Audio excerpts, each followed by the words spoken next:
Hi, welcome to the Small Shed. This week we've got a face-off between the Katsu and the Workzone Aldi palm routers. That's coming up next.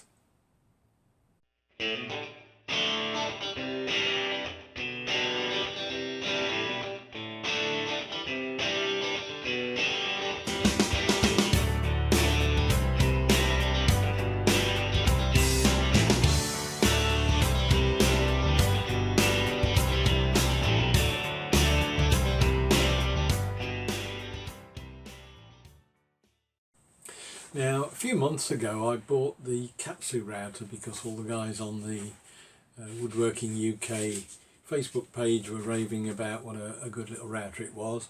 I'd only previously used a very large Makita router that was quite honestly too big. It needed bench mounting rather than hand using. So I thought I'd go and buy the Katsu, and after a little bit of disappointment in quality control and bits falling off it and aim tools not being very good at customer service, it's up and running, and I've used it now for quite some time and it's very good for the value for money. It's second to none. And then along came the Workzone Aldi router about a couple of months ago. It was on offer, and then when I was shopping the other day, as usual, you're going for a packet of biscuits, I came out with all of the that week's offers, which were the router bits and the Forstner bits and some drills that cut holes and all slot holes and all sorts of things. But there was also the very last Aldi router, the Workzone router in the box there, very tatty box, and I thought for 25 quid, get it while I can. They'll probably be around in a year's time again. I expect these things come back on cycles, but I thought I'd get it and brought it home just to have a look at and put away effectively. But then the other day, one or two people had started to say on Facebook pages and things like that which one was the best to buy. So I thought I'd have a quick look and actually do a comparison and perhaps give some guidance. Now, I'm not a great router user, as I say, but I'm in some ways looking at things that aren't necessarily anything to do with routing. I think anybody that's sufficiently well versed in knowing what they're doing with a router will know instantly when they pick them up whether they're any good or not. But this is more for people like me, the hobby woodworkers, that doesn't quite know whether or not one or the other is better. So I'll start off first of all by just having a look at what you get for your money in the boxes, and we'll go through that first. Because it came first, we'll start with the Katsu. You get the basic router. It has a plunge base on it.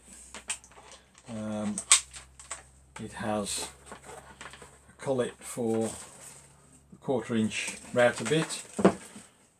Well, the first thing that I will say that it probably scores on the Aldi one is that you also get a 3/8 collet as well as a 1/4 inch. Dust port. You get a fence, and you get a guide, which is effectively the same as having a bit with a ball bearing on the bottom.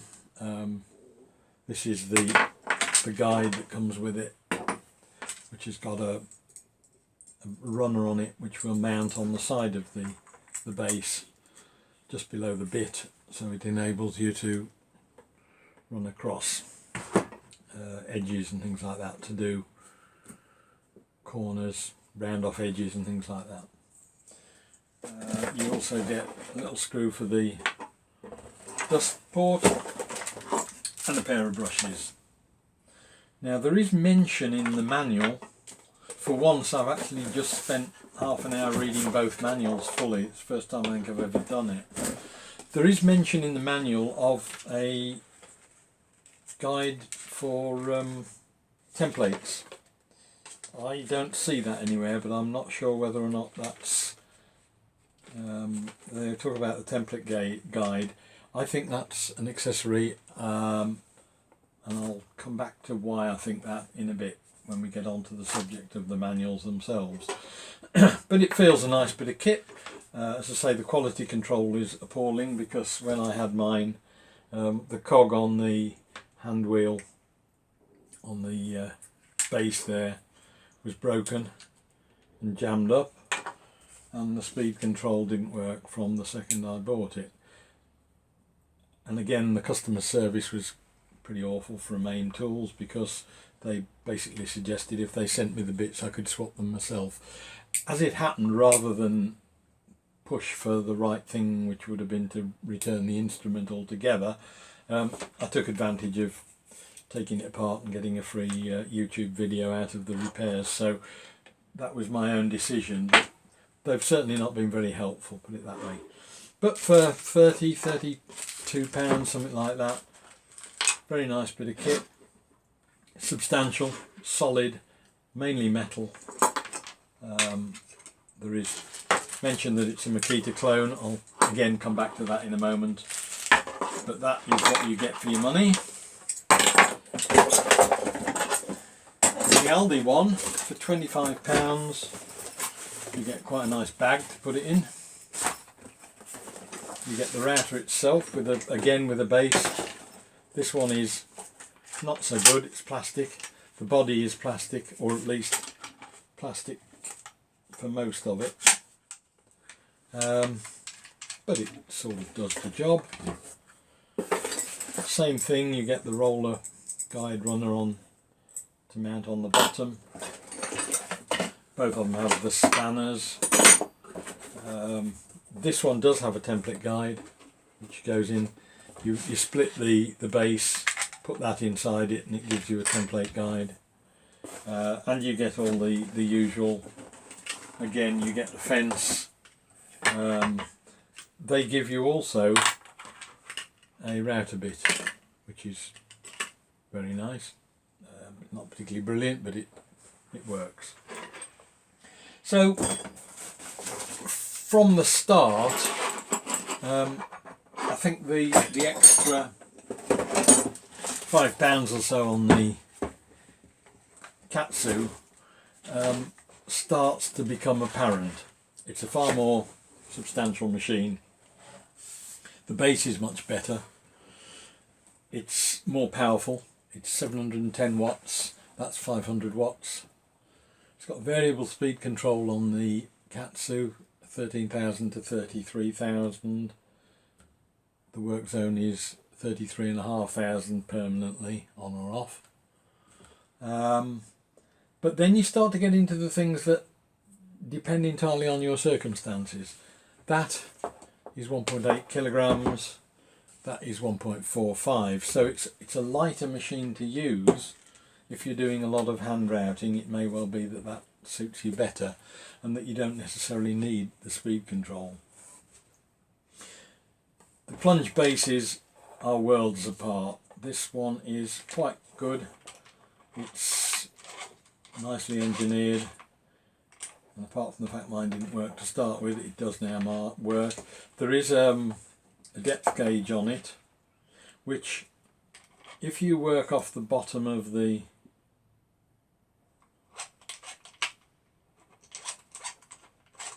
slide, it does give you at 0 millimeters, gives you a chance to get a bit in so that it is at 0 millimeters. So you could set that up for 0 millimeters and then get your plunge depth quite well on that, both in inches and millimeters. So that actually sort of means something as far as I'm concerned. There's no point in having, like which you have on this one, a depth gauge on it which sets 0 when the collet is touching the ground virtually. So you can't actually set a router bit in there at 0 and then set your depth. So that's a bit meaningless, and it has to be said that the whole thing is far more cheap and nasty. There is what they class as a fine feed on it, which is a rubber wheel that sort of does something if you press hard on it, but the whole thing is wobbling around like a jelly. So I'm really not a great fan of that at all. But again, it may be that you're just going to use it permanently fixed up with a bigger base on it for hand routing or something like that. So it may suit you that it's like that, fine. The other thing you can't do with the Aldi one is change the bit while the plunge base is on, because that's the button that controls the stop on it. That locks the spindle. Now that won't operate if you've got the base on it. Have it on the right way, it might help. So that's the Workzone one. As I say, I'm not a great fan of the base, certainly. Katsu, as I say, very nice, solid lump of metal. The other thing about it is, if you want to take the base off to put a larger base on for hand routing, nice screws in it, they undo nicely, came apart very well. This one I couldn't even undo the screws with a normal screwdriver. Then I attacked it with a rotary drill cum screwdriver. That just chobbled up the screws because they're made out of Chinesium and they're as soft as butter. And then I eventually got them out, but the problem with these is they're just self-tapping screws, so I can't see that being a particularly lasting solution. If it were mine permanently and I was using it, I think I'd drill them out and put bolts in, I don't know.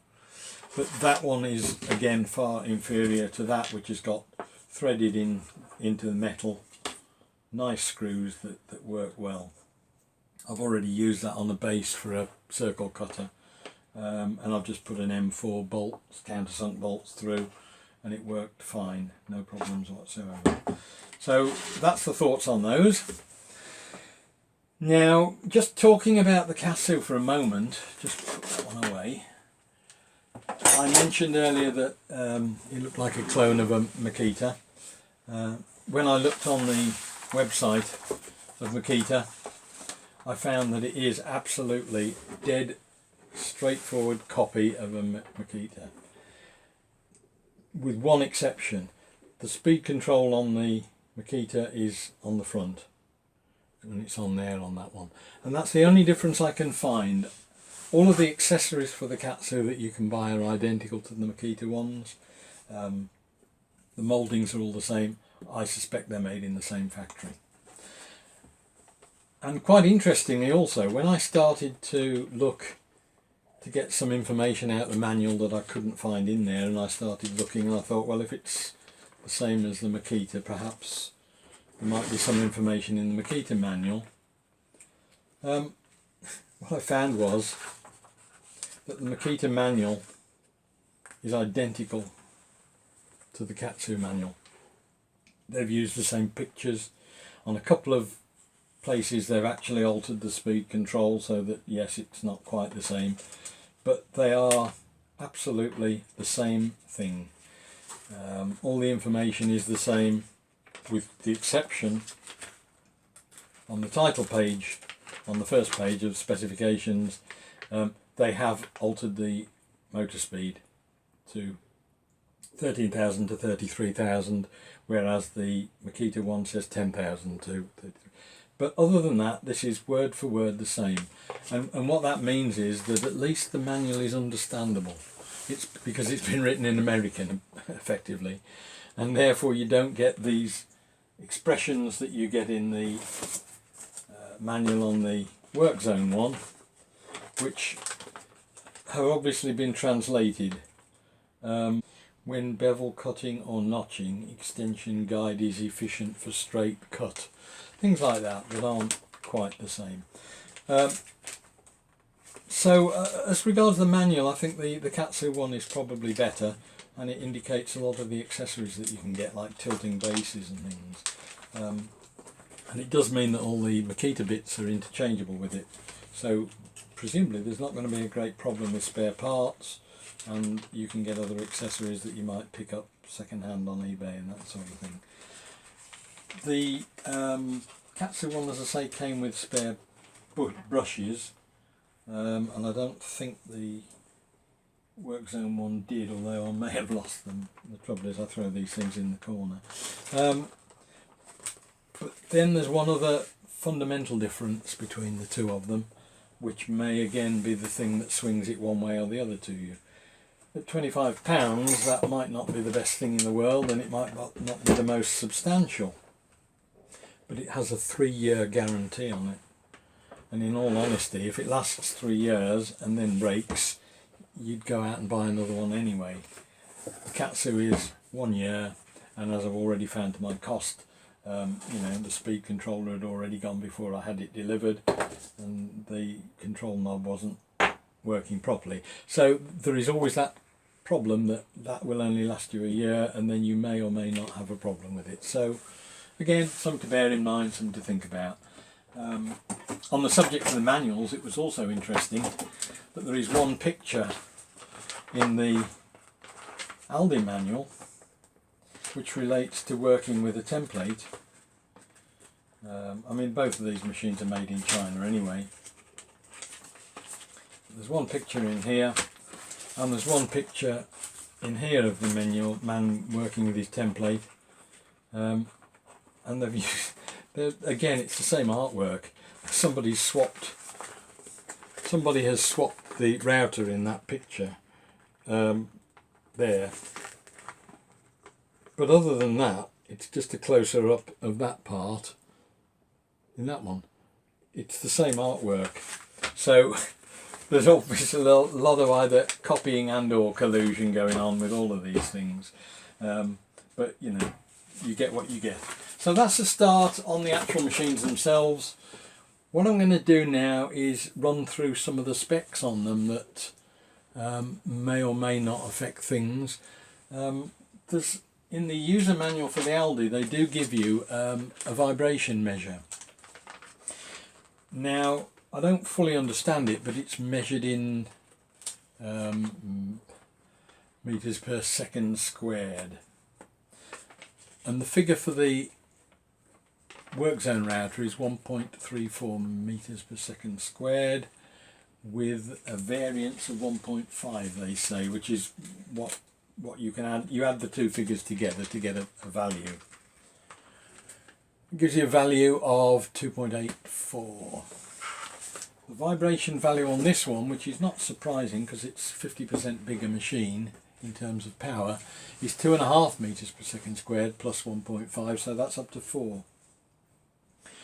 What that effectively means is that you're going to be able to use that for a lot longer without doing damage to your hands or wrists than that one. Now, I've suffered for years with white finger and problems with carpal tunnel, and operating this sort of thing up until recently, till I'd had an operation, was always going to cause problems. What it amounts to, when you look at there's charts on the Health and Safety Executive that give calculators. If you put the information in off both these routers, you can use that one for twice the length of time you can use that one before it's going to be a problem to you. So again, it's something to consider. If it's light use, that's fine. If you're going to be doing an awful lot of work, that you're holding the thing, the Workzone one is probably going to be a better one to have. So that's that. Now, some of the other things I'm going to measure, I'm going to need to actually turn the camera off, measure them and come back to you, because I'm going to use the sound decibel meter that I've got on the pad to measure. It's not going to be necessarily dead accurate, but it'll give a comparative between the two. And I'm going to measure, there is actually a vibration monitor on the tablet. So I'm going to put the tablet on one end, the machine on the other, just measure the vibration of the two of them, just see what the relative values are. It may or may not mean anything. Let's have a look and see, because I'm not sure what the values are.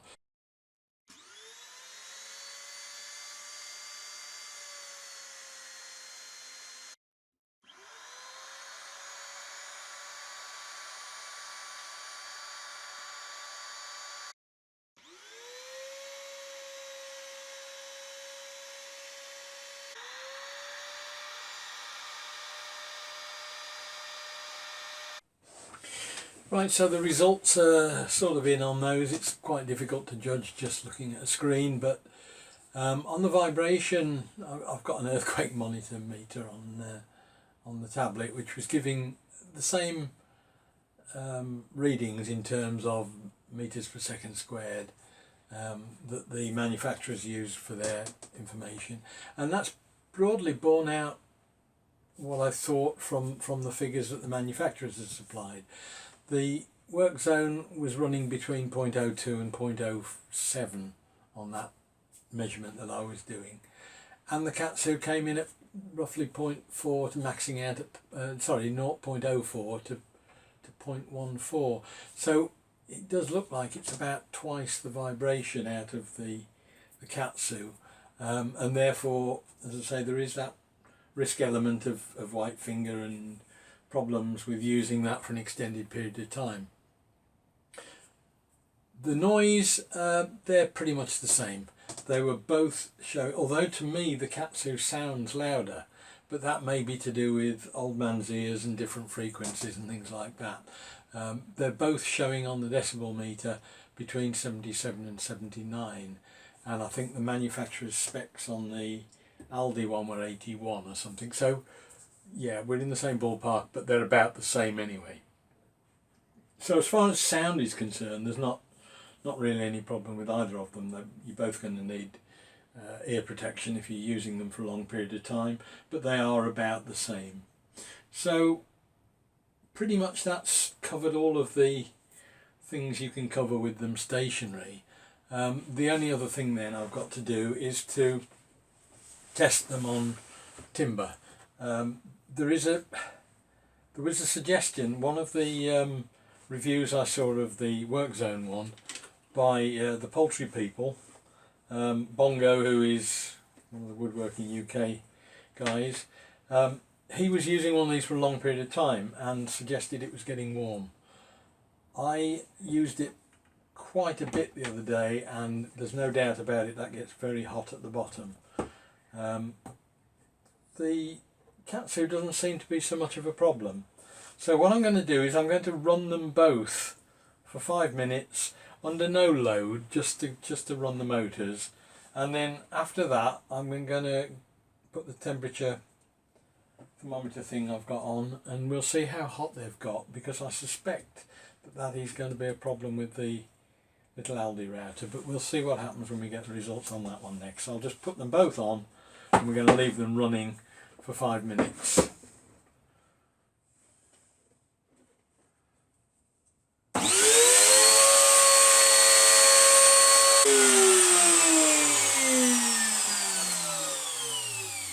So that's had, just over 5 minutes. Now the temperature at the bottom of the Katsu, 60 degrees, and the body of it is 48, 46, something like that. It feels warm, but it doesn't actually feel hot. The Aldi one inside is 60 degrees. 57 I'm now up to on the outer casing, and that's where the problem is. I think they're both running hot, they're both run about the same temperatures, but this has got a massive metal body that's just soaking the heat away, and although it is hot there, I can hold my hand on that without any problem whatsoever. It is warm, but that's all. This, on the other hand, that collar is actually will burn you. So I think,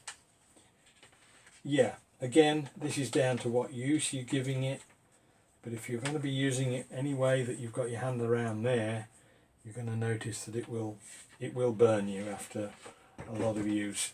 Other than that, I think they're both running probably about the same temperatures. It's just that, given that that's got more power output anyway, it's not hardly surprising.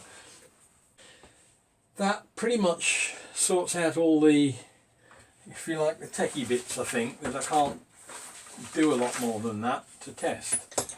But what I've also done now is I'm going to see how they work. I'm going to take them outside to do this, because one of the failings of this is that there's no dust extraction facility.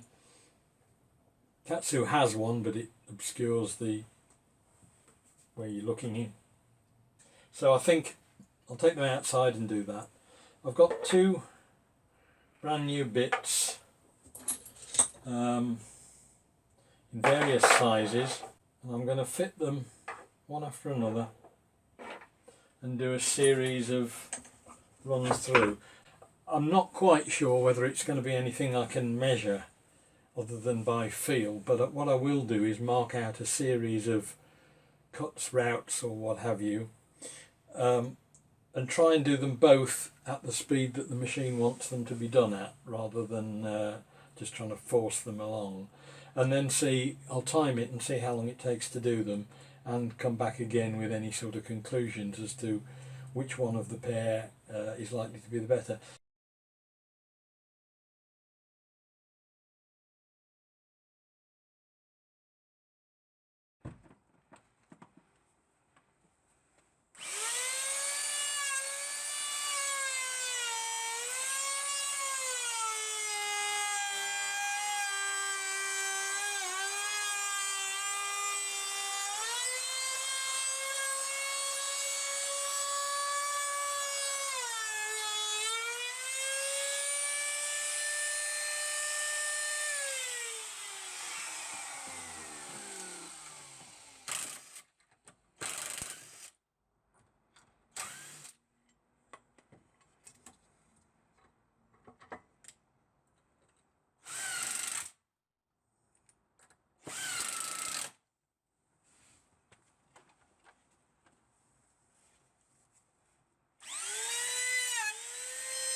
So there we are, we've pretty much destroyed a rainforest of hardwood this afternoon with trying them out. There wasn't the performance difference that I thought. I mean, that one is not 50% better than that in terms of performance. So what are the conclusions? Well, as I said at the beginning, it probably is what suits you best. For me, I look at all the pluses for them both. The Workzone is probably a plus is the price, the warranty, and the fact that it's got less vibration when it's in use. The Katsu the pluses are to me that it's far more sturdy. It's got a router plunge base that works well. You can get accessories for it, angled bases and all sorts of things, the Makita bits, and Katsu's own copies. You can fit 3/8 bits, which the Workzone won't. You can change the bits with the collar on, which I actually found it a bit of a pain to keep taking the collar off every time I wanted to change the bit. Again, that depends on how much you're using it and where. It might not be a problem. The downsides of that, it's slightly more expensive, and there has to be a question mark on the build quality, because the one I had was shocking, but time will tell. You don't get the 3-year warranty on it, so that's that. Where would I go if it were me now starting from scratch with what I know now and I could only have one? It would be the Katsu, purely and simply because I'm not going to be using it for huge lengths of time. I don't like the fact that that gets very, very hot. I don't like the plunge base on it. It really is the thing that lets it down as far as I'm concerned. That is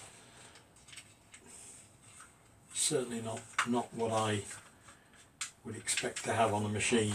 It just isn't a machine. It's a piece of plastic that sort of fits and is a bit wobbly and not so good. So I would go for the Katsu, but in all honesty, if you buy either of them, you're not going to be disappointed. They're tremendous machines.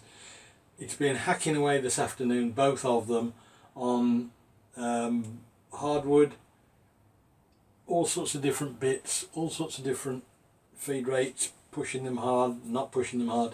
There is hardly any difference. Yes, that one does take a bit longer, but really in a practical world, they're no different. That one is not quite as powerful as that one, but you really don't notice it in most things. So that's the way I'd go. Make your own minds up. The ideal thing to do is to do what I've done and buy both. But if you're on a budget, that little Workzone is a powerful little tool. As I say, a bit of fettling, you might need to do something with that. You might be able to improve it. But that's just one of those things. That's my views. If you've enjoyed the video, please press like and subscribe. Hope it's been of interest to you, and I'll see you on the next video. Cheers now, bye.